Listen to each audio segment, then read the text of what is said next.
今天我们要讨论一个价值100万美元的问题，就是现在是不是可以买房？在这个买房似乎是人生必经之路的时代，我要和大家深入剖析，在当今的经济环境下，什么样的人千万不要买房。拥有自己的房子，在我们华人心中一直是个很久不变的观念，但现在我们必须正视现实。在这个买房比历史上任何时期都要花更多钱的时代，我们需要好好思考，是租还是买更划算，哪个选择会是最明智的理财决定。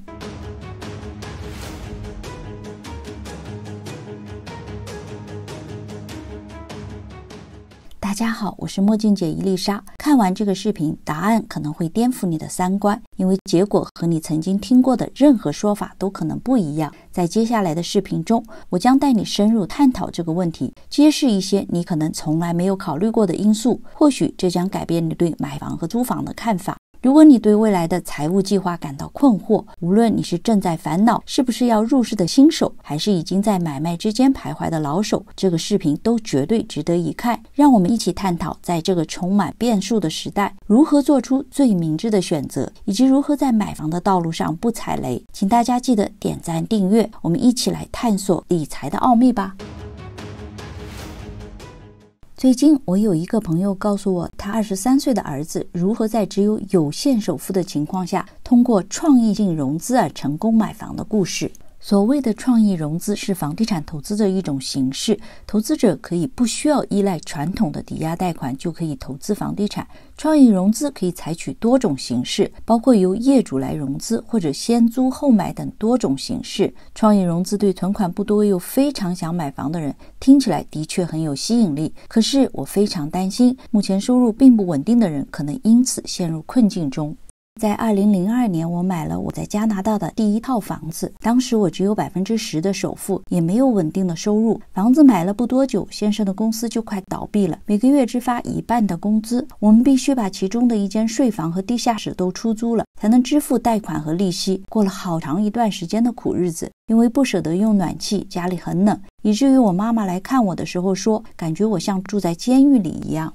我在美国的一个朋友也买了他的第一套房子，当时他使用了一种叫直付利息的贷款。这种贷款是指借款人在一定期限内只需要支付贷款利息，而不是同时支付本金和利息的抵押贷款类型，这样减少了每月支出，本金可以在指定日期一次偿还，也可以分期偿还。在开头的几年里，我朋友只付房贷的利息，但几年后会转为全额付款。问题很快就出现了，因为朋友也是新移民，先生的工资很低，他也是自雇人士，收入时多时少。当他需要开始支付本金的时候，开支一下子就多了好多。最后他因为无法继续支付房贷而不得不申请破产，最终失去了房子。大家应该都知道，2008年金融危机主要是因为掠夺性贷款造成的，也就是有问题的贷款，比如不需要提供收入证明的贷款，就是阿猫阿狗都可以申请贷款买房。现在这些丑陋的贷款方式再次出现，虽然不是不需要证明收入的贷款，但人们能够获得这些只付利息1%首付的灵活的浮动利率贷款。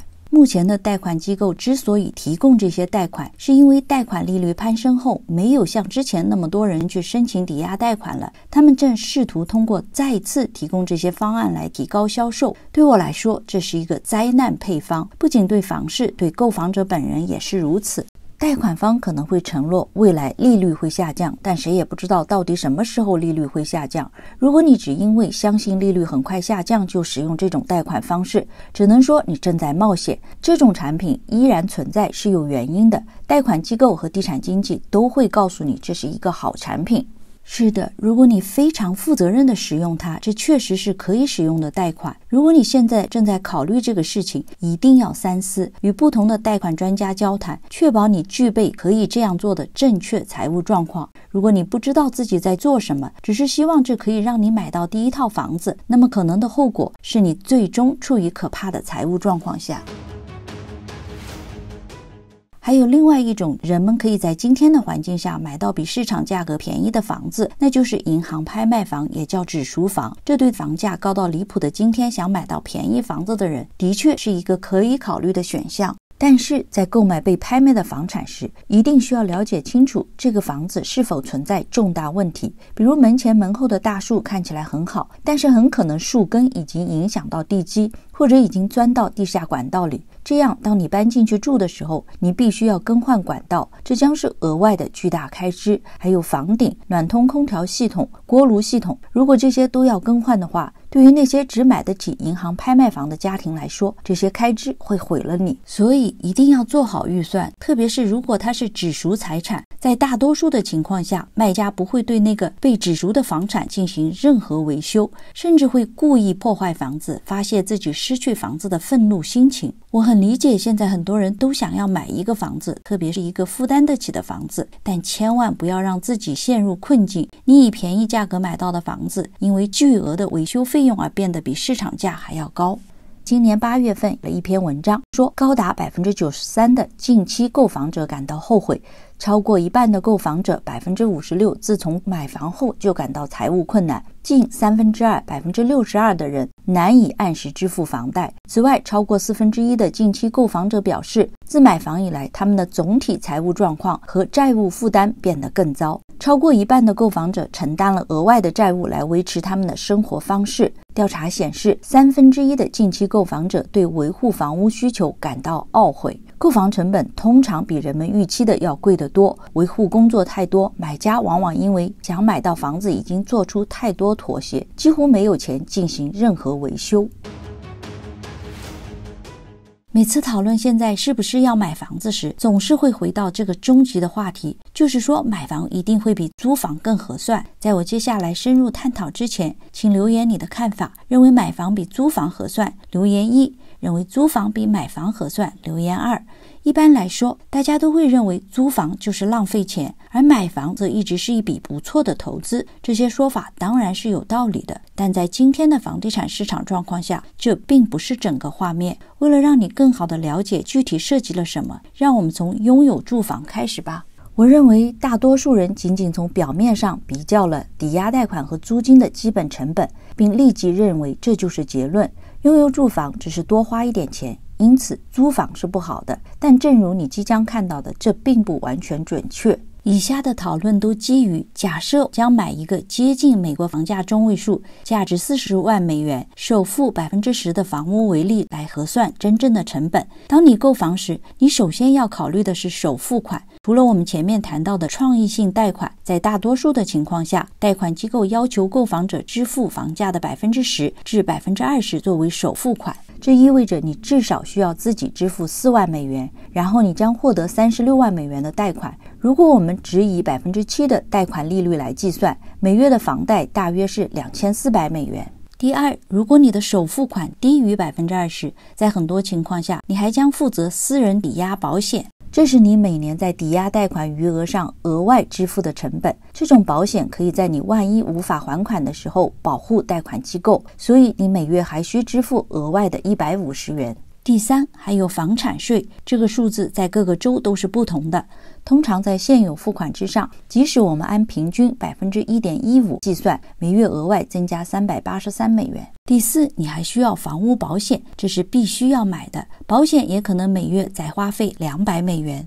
根据 Bankrate 的数字，在一个价值25万美元的房屋上，房主平均每年需要支付约1428美元的保险，但是有 66% 的房屋被认为保险不足，预计大约需要每年2200美元才能足够 cover 你的房子，万一整个被毁了后重建的费用。除此之外，还必须考虑维修和保养，这是因为你家中的几乎一切东西都有寿命。例如，房顶每20年需要更换，成本约为1-2万美元；热水器每10年需要更换，花费2200美元等等。今年夏天，我忽然收到出租房管理公司打来的电话，说空调坏了，如果维修的话可以维持几个月，可能还要再修。最后我花了5500元换了新的冷暖空调。我自己住的房子自从搬来以后，已经换了房顶、空调等等。现在后院的自动喷水系统也不太好用，如果换起来也是要上万元。所以如果每年再花费房产价值的 1% 进行维护和保养，那么每月还需要额外再支付400美元。这意味着如果你在美国拥有一个价值40万美元的房产，首付4万后，家庭每月的平均实际支出为3400多美元。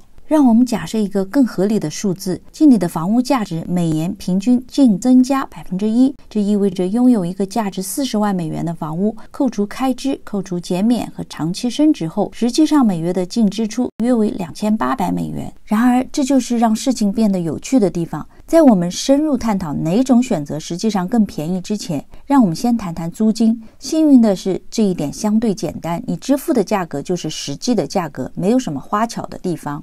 那么这就引出了一个问题，你能租到一个价值40万美元、租金低于每月2800美元的房屋吗？答案是肯定的。事实上，房地产公司 Redfin 的一项新研究发现，现在只有4个主要都会区买房比租房子便宜。在美国50个最大的城市中的47个城市中，8月购买新房的平均每月成本为2959美元，比租房成本1776美元高出 64%。在现在的高房价、高利率的环境下，买房和租房哪种情况更能合理的理财呢？就实际上哪个选择更便宜而言，不管是买房还是租房，并不都是如此黑白分明的，因为有很多变数是我们无法控制的，比如利率、保险费、房产税和房屋库存等等。接下来我们就看看在什么样的情况下租房会更合算。首先，如果你不打算在一个买来的房子里至少住7年，那么租房更便宜。这是因为你不需要支付买房成本、佣金、卖方成本、转让费等一系列杂费，这些杂费通常占购房成本的约 6%， 所以除非你的房屋价值在短时间内大幅上升，否则很难迅速收回这些成本。第二，如果你从本来首付的钱中可以获得更高的回报，例如如果你正在经营一家企业或者打算投资小企业，4万美元用来买房使你赚钱能力减少，那就不建议买房。第三，如果你相信市场在未来10年内将下跌或保持平稳，那么租房更为明智。截至目前，尽管抵押贷款利率上升，房价并没有受到更大范围的影响，但现在说这是否会持续下去还为时过早。第四，租房更好是因为你承担的责任很少，前期成本也很少。除了支付你直接损坏的东西外，房东需要支付所有增加的房产税、更高的保险费和房屋出现的其他任何问题。作为租户，你每个月只需要支付一个固定价格。最后，租房比较好是因为你有更大的灵活性。租房的话，你可以在协议结束后马上离开，不需要支付买房需要的佣金成本，而且当市场上有很多竞争时，就像现在一样，你作为租户有很多选择。当然，租房的缺点也是显而易见的。首先，你会受制于房东，这意味着如果房东想在协议结束后无故大幅提高你的租金，即使超过市场价格，在大多数地方他们都可以这样做。其次，你的租金成本也不会被锁定，租金要随着市场的变化而变化。这在价格下跌时可能对你有利，但不能保证会发生，价格很可能继续上升，甚至超过拥有房产的价格。第三，你也无法自由改造房屋，这意味着你不能改造你的房屋，也不能将墙壁漆成你喜欢的颜色，也不能建造自己的阳台等等。第四，也是最重要的，如果你所在的地区房价未来大涨的话，你就丢掉了一个靠房产积累财富的机会。我知道这是很多朋友最担心的。尽管现在的市场环境对买房来说有一些负面因素，我们也必须谈谈拥有房产的优点。首先，从长远来看，拥有房产仍然是更好的选择。即使市场在短期内可能下跌，长期的房价被证明依然具有韧性，因此等待的时间越长，你越有可能积累财富。其次，通过拥有房产，你将锁定你的月费，直到房屋最终付清。虽然房地产税、保险和持续的维护等方面的成本随着时间的推移而增加，但你的固定月费将保持完全一样。第三，拥有自己的房屋会带来一种自豪感和幸福感。如果你希望并且注重稳定性，拥有房屋是无价的。但即使它是无价的，正如我之前所讨论的，也有一些成本。比如首先，实际上你是将你的钱锁在一个完全不具流动性的资产中，这是其中的一个成本。其次，你所在的地区的房价也不能保证上升，只需要看看美国一些最糟糕的房市。